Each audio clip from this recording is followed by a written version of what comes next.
finance system which allows billionaires to buy elections.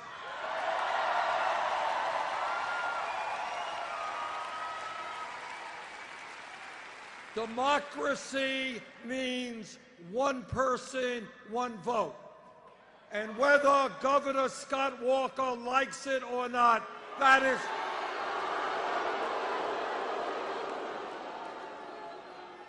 is exactly what we are going to bring to every state in this country, including Wisconsin.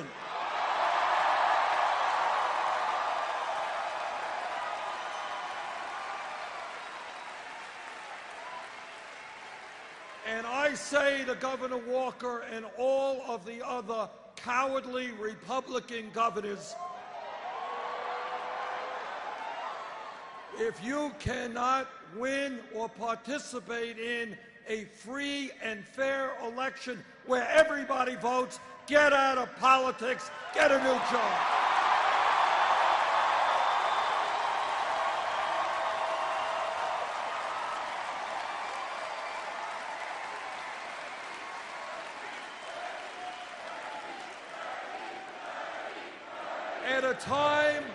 At a time when this country has one of the lowest voter turnouts of any major country on earth, the idea that Governor Walker or any other governor would make it harder for people to participate in the political process is beyond comprehension.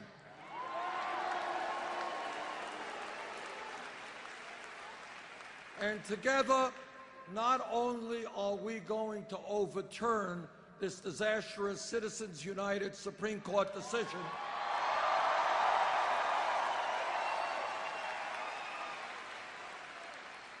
but we are going to create a situation where everyone in this country, 18 years of age or older, who is a citizen, will have the right to vote, Scott Walker notwithstanding.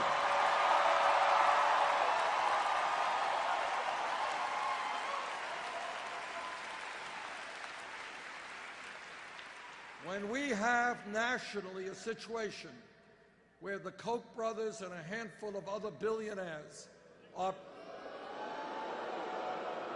Oh, and I forgot the Koch... I hope I didn't offend the governor. I understand that he and the Koch brothers are good pals. I didn't mean to... But when you have the Koch brothers and a handful of billionaires prepared to spend $900 million in this election cycle, that, my friends, is not democracy. That is oligarchy, and we will change that.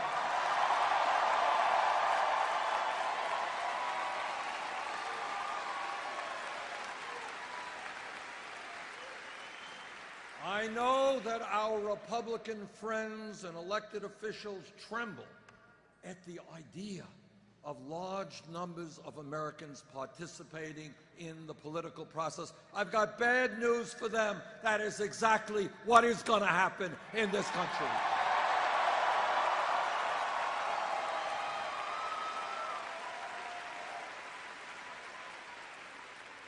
But when we together have the courage to take a hard look at the real crises that we face, it is not only a corrupt campaign finance system, it is a rigged economy.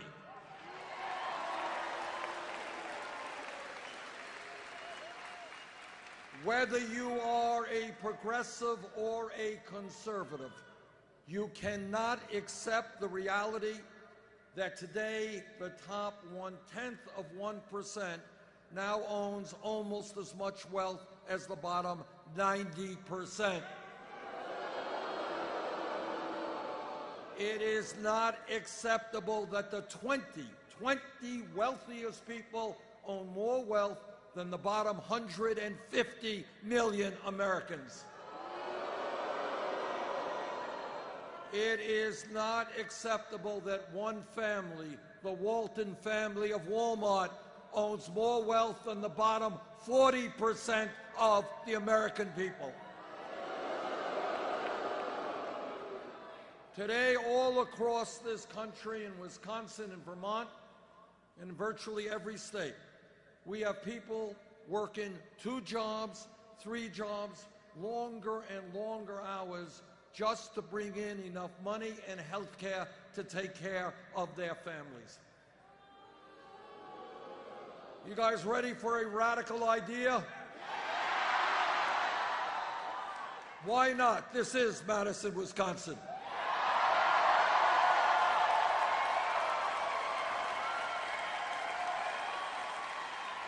So here is the radical idea, which really isn't so radical after all, and that is we have got to create an economy that works for all of us, not the 1%.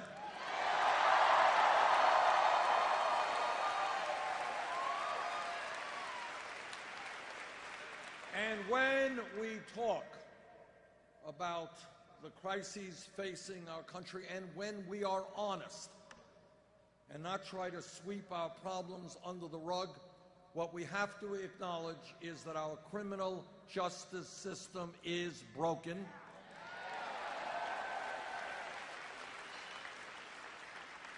What this campaign is about is getting people to think outside of the box, outside of the status quo. The status quo today is not a status quo that has to go on year after year after year. We can change it.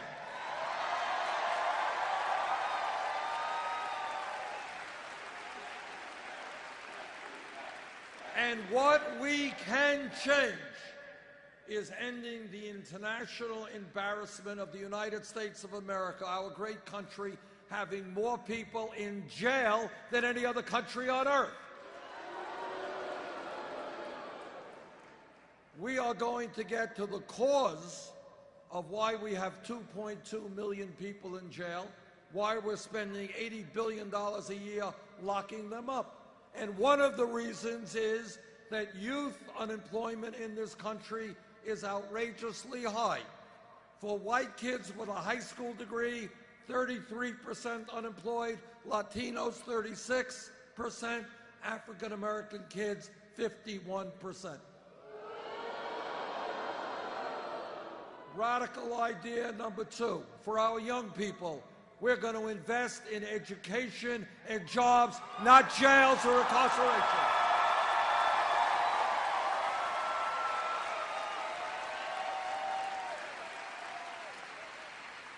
It costs less money to send a kid to the University of Wisconsin than to lock them up. Let's do that.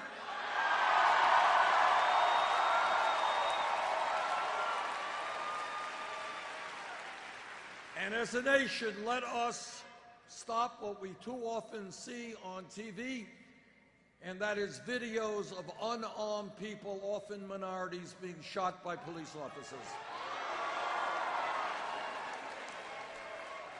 Now, I've been a mayor for 8 years in Burlington, Vermont. I've worked with police officers all over this country.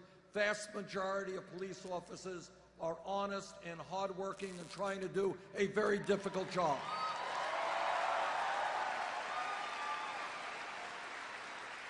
But when a police officer, like any other public official, breaks the law, that officer must be held accountable.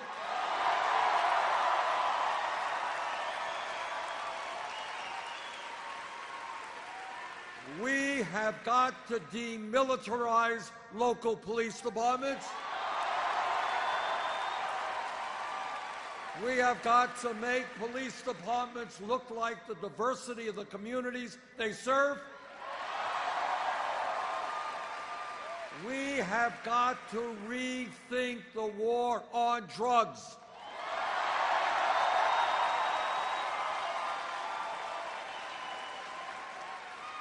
Over the last 30 years, millions of Americans have received police records because of possession of marijuana.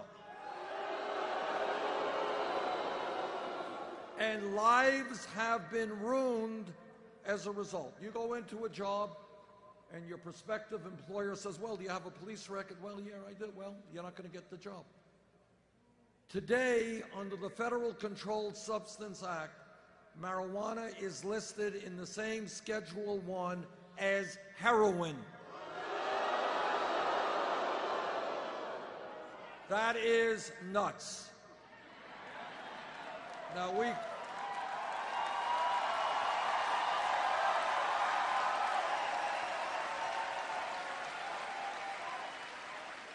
Now people can argue, although I suspect in this audience there may not be much of an argument, about the pluses and minuses of marijuana, but everybody knows marijuana is not a killer drug like heroin.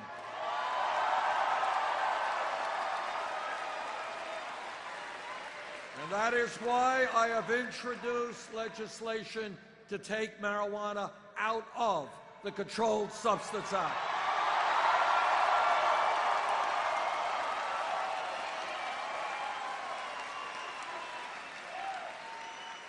It is a decision of a state, as you all know, whether they make marijuana legal or not, but it should not be a federal crime.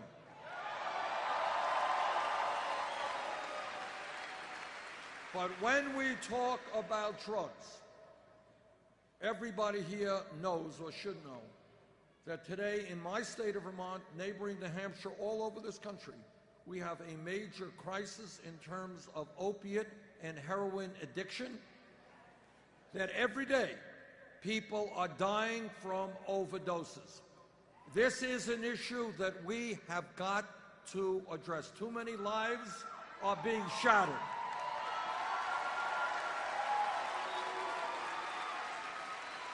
And the first way to address that issue is to understand that substance abuse and addiction is a health issue, not a criminal issue.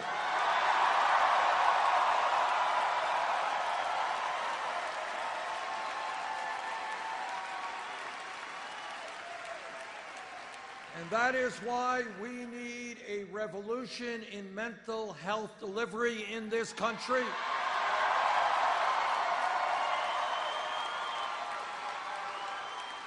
And it's not just substance abuse. It is the fact that tragically in America today there are thousands of people walking our streets who are suicidal, who are homicidal, who need treatment today, not 6 months from now.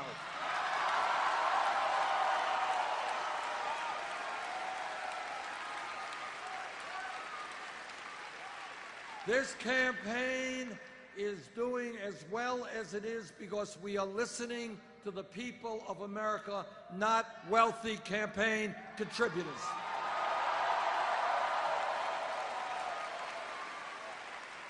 We are listening to working people, and they tell me they can't make it on $8 or $9 an hour.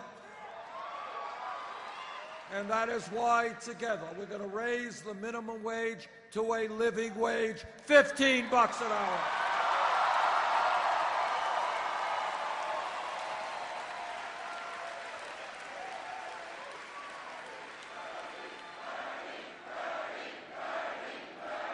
This campaign is listening to senior citizens and disabled vets.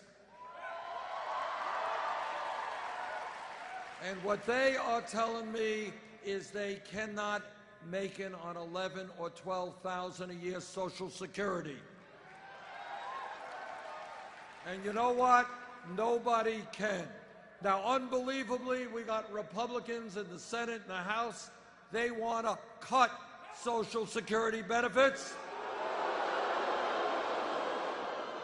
Well, I've got some bad news for them. We're not going to cut Social Security benefits. We're going to expand Social Security benefits.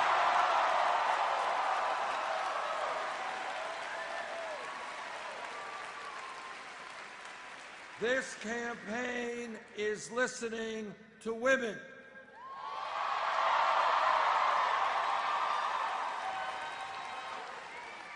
And what women are telling us is they are sick and tired of earning 79 cents on the dollar compared to men.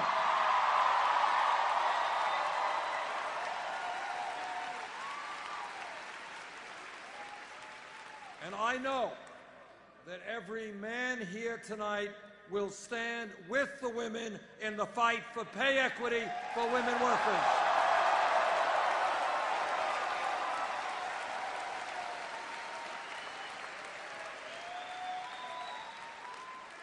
This campaign is listening to our brothers and sisters in the Latino community.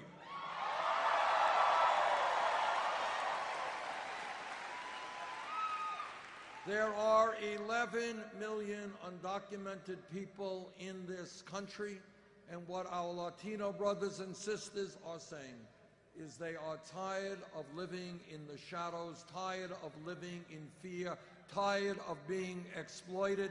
They want, I want, comprehensive immigration reform and a path towards citizenship.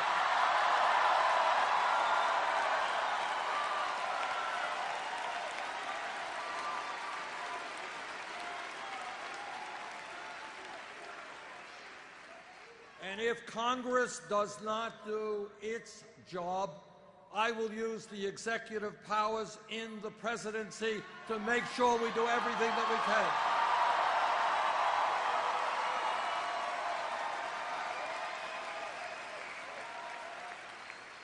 Our immigration policy must be about bringing people together, not dividing up families.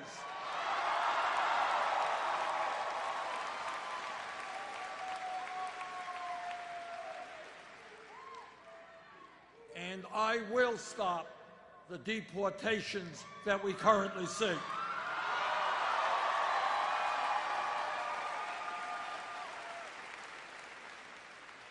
This campaign is listening to our brothers and sisters in the African American community.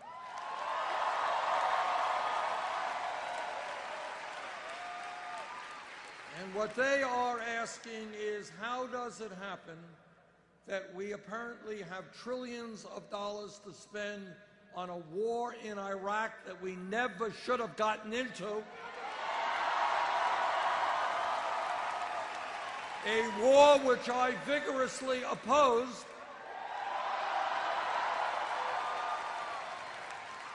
we can spend money for war, but apparently we don't have the money to rebuild devastated communities all over this country, like Flint, Michigan.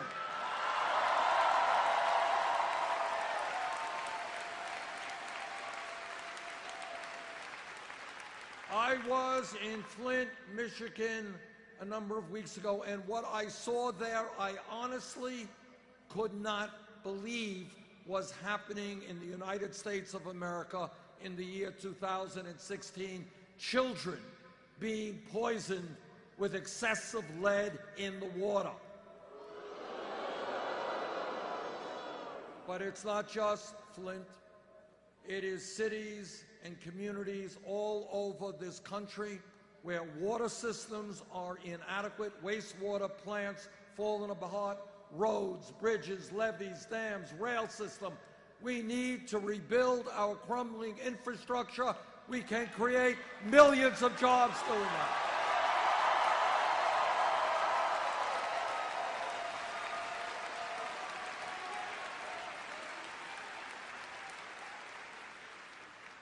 This campaign is listening to our brothers and sisters in the Native American community.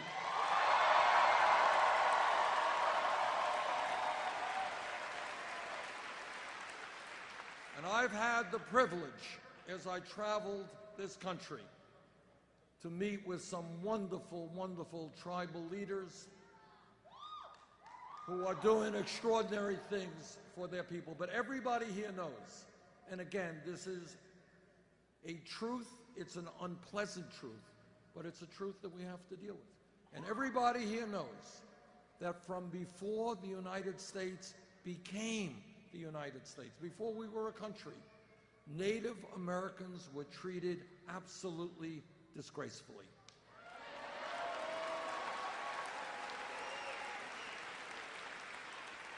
They were lied to, they were treated, and treaties that were negotiated in good faith were broken.